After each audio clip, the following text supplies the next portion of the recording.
नमस्कार, मैं आपका अपना ब्रजकिशोर तिवारी। वर्तमान समय में जो हमारे जगत गुरु हैं अभिमुक्तेश्वरानंद जी, इन्होंने जो बयान माननीय उद्धव ठाकरे जी के निवास पर जाकर दिया, उस पर एक विवाद खड़ा हो गया है। अब ये राजनेताओं का कहना कि साहब संतों को राजनीति से दूर रहना चाहिए, ये भी उचित नहीं लगता, क्योंकि हमारे देश में खुद उत्तर प्रदेश के मुख्यमंत्री एक संत हैं।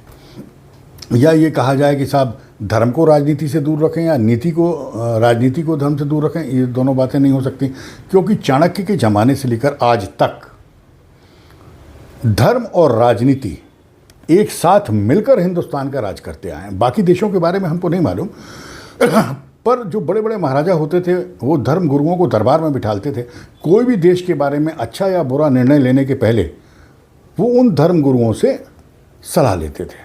तो इसमें तो कोई दो राय नहीं कि धर्म गुरुओं को राजनीति में होना चाहिए। राजनीति अगर शुद्ध रखनी है और सार्थक रखनी है तो धर्म गुरुओं का साथ बहुत ज़रूरी है। पर वर्तमान में अगर आप देखेंगे तो हमारे यहाँ के कुछ संत हिंदू विरोधी राजनीति के नायक बन गए, जो कि अच्छा नहीं लगता। जो हमारे सबसे पहले शंकराचार्य जगत गुरु थे, उन्होंने पूरे देश को एकत्र रखने के लिए देश के चारों कोने में, उत्तर दक्षिण पूर्व पश्चिम में 4 पीठ बनाई और उनके पीठाधीश्वरों को शंकराचार्य का नाम दिया। और वहाँ पर हिंदुत्व के ये प्रखर प्रमुखों को बिठाला गया ताकि वो देश के हिंदुओं को और हिंदुस्तान को एक साथ बांध के रखें और उसकी राजनीति सिर्फ उन्नति और सहयोग की हो। मैं पुराने जो भी हमारे शंकराचार्य जी थे उनको छोड़ते हुए अभी वर्तमान में जो चारों धाम में शंकराचार्य हैं उनके बारे में आपको बताता हूँ।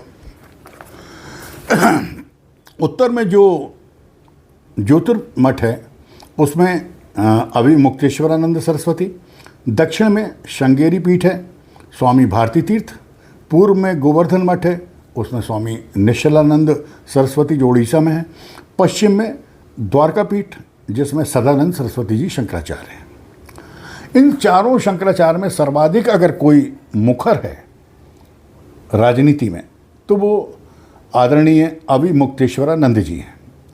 इनका जन्म उत्तर प्रदेश के प्रतापगढ़ में 15 अगस्त 1969 को हुआ। बचपन का इनका नाम उमाशंकर था और इन्होंने जो भी शिक्षा ली वो धर्म और संस्कृति की ली। उसी के सहारे ये बढ़ते बढ़ते बढ़ते संतों के टच में आए और आखिरी में ये जो स्वामी स्वरूपानंद जी सरस्वती शंकराचार्य थे उनके शिष्य हो गए।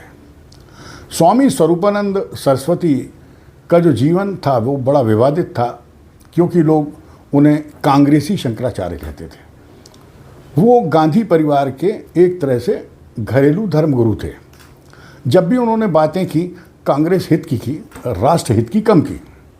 खैर जैसा भी था उनका जीवन था। जब 1922 में वो अपने शरीर को त्याग रहे थे तो उन्होंने अपने 2 शिष्यों का नाम अपने उत्तराधिकारी के नाम पे दिया। फिर भी जो वर्तमान अभिमुक्तेश्वरानंद जी हैं ये अपने विचारों से लोगों को सहमत करा पाए और ये उस पीठ के शंकराचार्य बन गए। शंकराचार्य की एक महान रस्म है महापट्टाभिषेक की। ये होने लगी तभी कुछ लोग जाके सुप्रीम कोर्ट पहुंच गए और सुप्रीम कोर्ट ने उस रस्म पे रोक लगा दी जो आज तक लगी हुई है। फिर भी चूंकि ये वहाँ के शंकराचार्य नॉमिनेट हो चुके हैं तो उस हक से ही ये पूरे देश में घूमते हैं। कभी भी आपने इनको कोई भी हिंदू हित की बात करते नहीं सुना होगा, कभी भी आपने किसी गरीब के घर में इनको नहीं देखा होगा। जब भी आपने देखा होगा राजे महाराजे स्तर के जो रईस होते हैं ये शंकराचार्य वहीं जाते हैं, या मठ में रहेंगे या बड़े घरों में जाएंगे। उस गरीब हिंदू से या मध्यम वर्गीय हिंदू से इनका कोई भी कनेक्शन नहीं होता और ना ही ये उनको अपना मानते हैं, ना ये अपने विचार उनके लिए प्रकट करते हैं। ये अपने आप को एक तरह से आजकल राजनीतिक नेता मानने लगे हैं। अगर इनके बयान आप देखेंगे तो ऐसा लगता है कोई राजनीतिक नेता बोल रहा है। अभी वर्तमान में कुछ दिन पहले ही ये महाराष्ट्र के पूर्व मुख्यमंत्री उद्धव ठाकरे जी के निवास गए। बहुत खुशी की बात। बहुत अच्छा इनका सम्मान हुआ, बहुत खुशी की बात है। उद्धव ठाकरे जैसा चंद दिनों पहले तक कोई ना हिंदू नेता हुआ ना होता। उनके पिता के बारे में तो दुनिया जानती है कि वो प्रथम हिंदू सम्राट थे, हिंदू हृदय सम्राट थे। ये सब होने के बाद जब जाकर उन्होंने वहाँ पर ये बयान दिया कि उद्धव जी, आपके हारने से हम सब संत दुखी हैं, वर्तमान मुख्यमंत्री ने आपके साथ कुठाराघात, विश्वासघात किया है और इस विश्वासघात की सज़ा उन्हें मिलेगी, और जब तक हम आपको पुनः महाराष्ट्र का मुख्यमंत्री नहीं देखेंगे हमें चैन नहीं होगा, हमें सिर्फ दुख होगा। अब आप इस बयान को अगर रिलेट करें किसी राष्ट्रीय अंतर्राष्ट्रीय स्तर के संत से, तो क्या आपको नहीं लगेगा कि ये कोई राजनीतिक वक्तव्य है? बिल्कुल लगेगा। उसके पीछे का सबसे बड़ा कारण ये है कि इन्होंने वहाँ बैठकर ये बता दिया कि जो अभी वर्तमान सरकार चल रही है उसने इनके साथ विश्वासघात किया है और इस महाराष्ट्र के मुख्यमंत्री के रूप में सिर्फ उद्धव ठाकरे ही डिजर्व करते थे।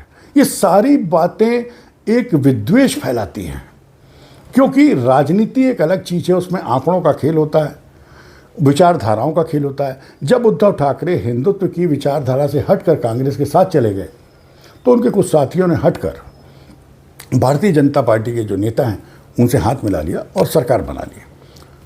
ऊपर जाकर चुनाव आयोग और सुप्रीम कोर्ट में जब उद्धव ठाकरे ने अपील की तो दोनों देश की सर्वोच्च संस्थाओं ने उद्धव ठाकरे को गलत माना और जो वर्तमान सरकार है उसको ही उन्होंने अपना आशीष दिया।